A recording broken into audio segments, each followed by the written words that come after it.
termasuk gangguan yang namanya masuk angin. Oh, oke. Jadi kalau orang tiroid tidak optimal ya, jadi saya bilang bukan kelainan tiroid tidak optimal. Kalau dia tidak optimal tiroidnya, seneng keroan, seneng pijet. Orang Indonesia banget lah ya. Yes, terus bentar-bentar ngomong, badanku nggak enak, aku kayak masuk angin. Padahal jujur, kalau di kedokteran kan masuk angin nggak ada. Iya, nggak masuk dalam. Kalau demam memang suhu tubuh tinggi, panas, kita kasih paracetamol. Betul. Masuk angin kan sebenarnya nggak bisa diapa-apain. Iya. Sebenarnya itu karena tiroid.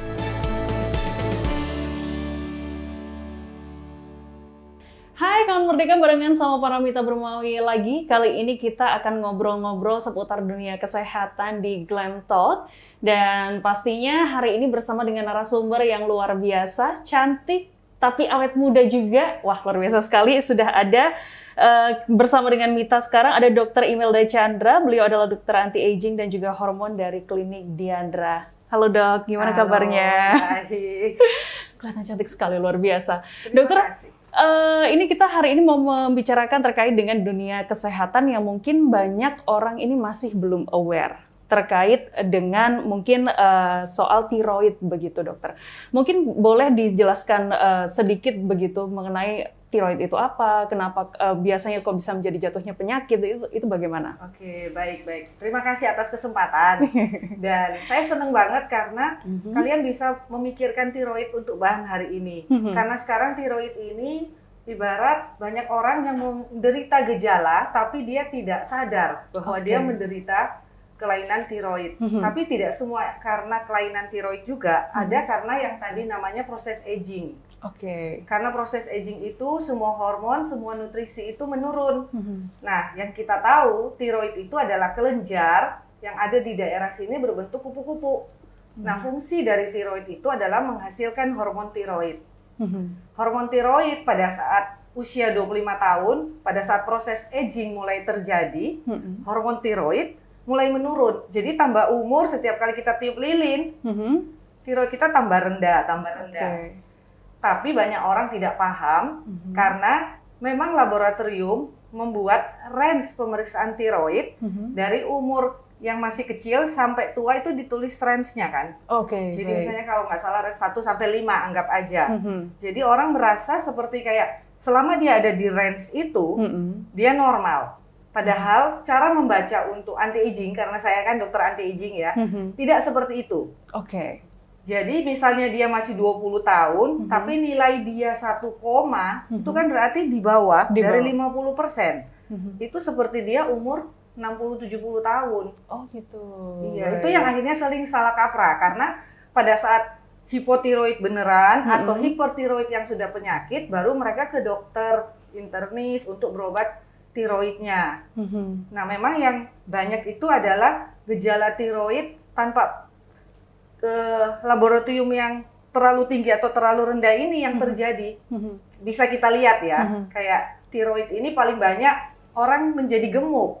Makanya kenapa orang bilang tambah usia, kok tambah gendut? Rasanya makannya biasa aja, tapi kok susah kurus. Karena tiroid itu adalah hormon metabolisme. Oh begitu. Dan kebetulan Diandra ini sudah ada baby Diandra 11 atau 12. Salah satu infertil, jadi susah hamil, itu sebenarnya karena tiroid juga.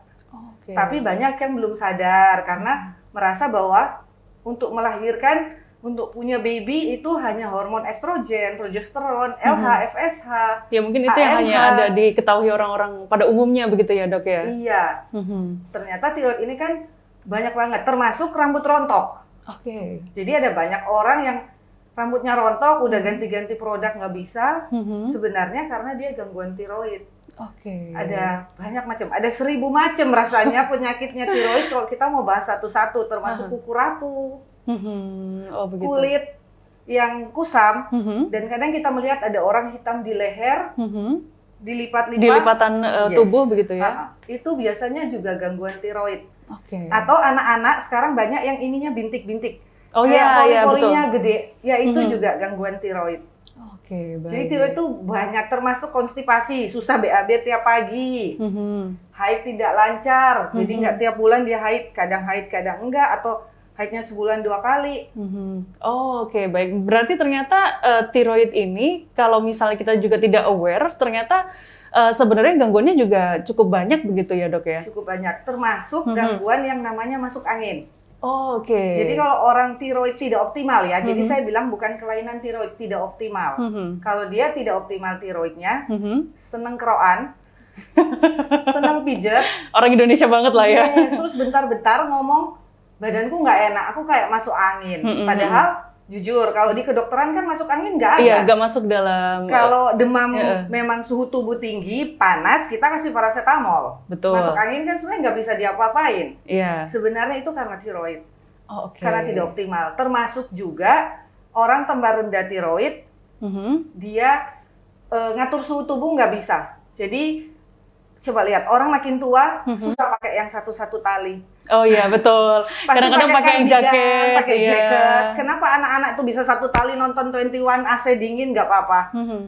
Itu sebenarnya karena tiroidnya tambah lama, fungsinya tambah menurun. Oh, baik. Berarti apakah itu hanya karena indikator dari usia atau pola hidup atau bagaimana, Dok, sampai akhirnya kondisi tiroid yang seperti itu bisa terjadi hal-hal itu? Jadi itu kan sebenarnya terjadi namanya proses aging. Jadi aging itu karena fungsi tubuh kita menurun. Nah, kalau aging itu ada faktor dari luar, ada faktor dari dalam. Iya. Faktor dari luar pasti pola hidup, Betul. toksin. Kalau dari dalam, genetik. Genetik itu pengaruh. Oke. Itu yang banyak orang juga tidak terlalu aware ya. Benar-benar. Mungkin kan karena orang tua saya nggak apa-apa, tapi kok saya begini gitu. Mungkin tidak terlihat di orang tua, tapi terlihat di anak. Apakah begitu mungkin, dokter? Bisa, dan juga lingkungan itu pengaruh. Karena tiroid itu salah satu dipengaruhi dengan nutrisi. Baik. Jadi hormon ini selalu dipengaruhi oleh nutrisi. Salah satu nutrisi yang pengaruh adalah iodin, yodium. Yodium, baik. Makanya anak-anak di satu daerah di Jogja ya kalau nggak salah itu kan ukuran yodium, dia kecil-kecil, kerdil, pendek, IQ-nya agak rendah.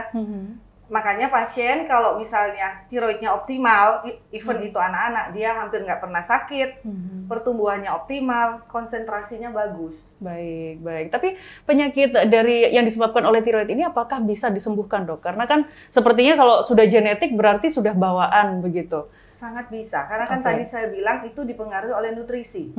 Nutrisi itu selain iodin, ada selenium, yang paling dekat dengan tiroid sebenarnya yang sudah kita kenal sejak ada namanya COVID, yaitu vitamin D.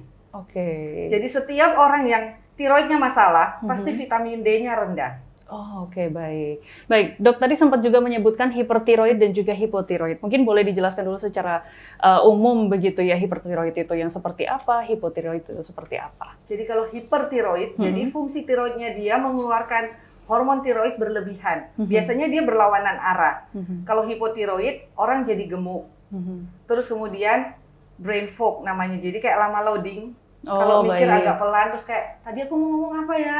Kalau kata orang zaman sekarang lola ya, loadingnya lama. Terus kalau anak-anak sih memang kayak, gurunya udah menjelaskan berapa kali, dia kayak tahu, tapi habis itu dia lupa. Dia tahu, tapi kayak lupa. Kalau hipertiroid, kayak lawannya. Hipertiroid itu dia jadi kurus, terus dia tremor. Jadi kalau tutup mata dia kayak agak goyang-goyang. Terus dia kesannya seperti orang terlalu gopo ya. Kalau orang Jawa bilang kayak mau buru-buru, mau apa, berkeringat. Terus selalu gugup. Beda dengan orang hipo. Kalau hipo kesannya dia jadi kayak depresi, terus jadi lebih pelan. Jadi dia berlawanan arah. Tapi memang hipertiroid itu sudah penyakit. Biasanya kita bisa sembuhkan dengan obat yang murah, 2-3 bulan sembuh sih. Oh begitu. Yang lebih sulit sebenarnya hipotiroid. Hipotiroid tapi bukan penyakit. Baik, baik, baik. Apakah penyakit ini juga dilandasi oleh usia, Dok? Apakah anak-anak juga bisa kena atau hanya orang dewasa aja atau usia-usia sesaya gini? Sebenarnya karena tiroid ini kan dipengaruhi oleh vitamin D. Kemudian gluten, makanya kenapa tadi bilang orang Indonesia banyak tuh gejala kayak gitu. Karena kita kan banyak makan gluten. Betul. Roti, mie, nasi. Roti. Kemudian toksin. Itu yang selama ini juga dunia belum terlalu paham. Toksin itu nyata ada. Di klinik kami bisa dicek, dikirim ke Australia. Ada banyak orang yang gangguan tiroid awalnya. Kalau kita hanya benerin tiroid tanpa tahu penyebab kenapa tiroid masalah, itu nggak akan beres. Jadi kita harus reduce toksinnya. Oke, baik. Nah, toksin itu kan ada di mana-mana. Kalau papanya ngerokok, Kena. kena. Tapi kalau dari gejalanya sendiri dok, maksudnya gejala yang mungkin orang-orang supaya juga tahu dirinya itu harus segera cek atau bagaimana tuh dilihat dari mana kalau misalnya hipertiroid? Kalau hipertiroid yang tadi dijelaskan berat badan tiba-tiba turun drastis, berkeringat, terus jadi gugup dan ada beberapa orang mata sampai memang agak cenderung melotot. Oh, oke. Itu berarti hipertiroid, jantung berdebar kencang. Kalau hipo baliknya. Jadi lebih lambat. Baik. Tapi karena semua penyakit ini kan selalu ada obatnya begitu ya dokter ya. Itu tadi yang soal hipertiroid. Kalau hipotiroid itu biasanya bagaimana? Apakah gejalanya yaitu tadi yang memang berseberangan dengan hipertiroid itu atau bagaimana? Iya, jadi dia berseberangan dan ada obat, ibarat obat dokter secara sintetis bisa. Tapi biasanya kalau yang dia hipotiroid karena aging proses, bukan karena penyakit, itu kita tangani secara anti-aging. Jadi saya benerin dengan nutrisi, kemudian kita detox, kita bersihkan racunnya, itu akan membantu dan merubah pola hidup. Baik, baik. Berarti merubah pola hidup itu menjadi salah satu kunci juga ya dok ya. Baik. Apakah ini juga mengena orang-orang yang perokok misalnya, atau mungkin orang-orang dengan gaya hidup yang tidak sehat? Apakah kemungkinannya justru lebih besar dok? Untuk mereka jadi terkena penyakit ini. Kalau tiroid ini menurut saya 80% rasanya semua orang gangguan tiroid. Oh baik. Bahkan mungkin sekarang 90% ya. Hanya sedikit orang yang tiroidnya benar karena kita ibarat lingkungan kita. Makanya saya suka bilang wajah kita kan juga beda. Betul. Kenapa kalau orang gangguan tiroid mukanya cenderung cabi? Ya. Karena dia metabolisme kan. Makanya orang yang tiroidnya optimal, kayak tadi dok kok awet muda terus. Sebenarnya karena saya berusaha mengoptimalkan hormon tiroid saya, sehingga kita botox memang perlu, tapi tidak menjadi kewajiban. Karena dari dalamnya udah benar. Orang yang tiroidnya benar, mukanya udah nggak cabi, mukanya bisa V-shape, tanpa apapun. Baik. Makanya kalau yang ngejarnya cuma luar aja, di botox, di HIFU, whatever, apa dalamnya yang dia lakukan, juga itu kan diulang-ulang, tapi dalamnya tetap aja. Bisa, ya. Baik, baik, baik. Tapi kalau kita lihat antara perbedaan hipertiroid dan juga hipotiroid begitu dok, sebenarnya mana yang lebih berbahaya? Yang berbahaya hipertiroid. Oke. Karena hipertiroid itu kan penyakit. Dan hipotiroid yang rendah banget memang di bawah normal itu juga bahaya. Yang tidak berbahaya sebenarnya hipotiroid secara anti-aging, jadi dia masih di range normal, tapi tidak sesuai umurnya. Tapi ada kemungkinan nggak sih dok dari orang yang awalnya semisal mereka adalah hipertiroid, kemudian tiba-tiba jadi hipotiroid? Apakah banyak memang yang seperti itu. Jadi awalnya dia hipertiroid, setelah diterapi, beberapa lama kemudian menjadi hipotiroid, tapi bukan hipotiroid penyakit, lebih ke aging. Oh, lebih ke agingnya begitu ya. Berarti semua ini bisa istilahnya bisa disembuhkan dengan itu tadi terapi begitu ya, anti-aging dan lain sebagainya. Nah, kalau misalnya kita menarik lagi begitu dok, mengenai dengan tiroid itu sendiri, itu kan tadi kita sudah membahas begitu ya, yang adanya ketidakseimbangan lah istilahnya begitu. Itu sebenarnya apa yang menjadikan itu akhirnya tidak seimbang begitu dok, tiroidnya? Yang tadi saya ulang lagi, toksin, gluten, vitamin D, 3 itu. Dan 3 itu yang ada di sekitar kita loh. Toksin ini banyak sekali. Microwave itu aja toksin, banyak orang nggak tahu. Orang masih pakai microwave.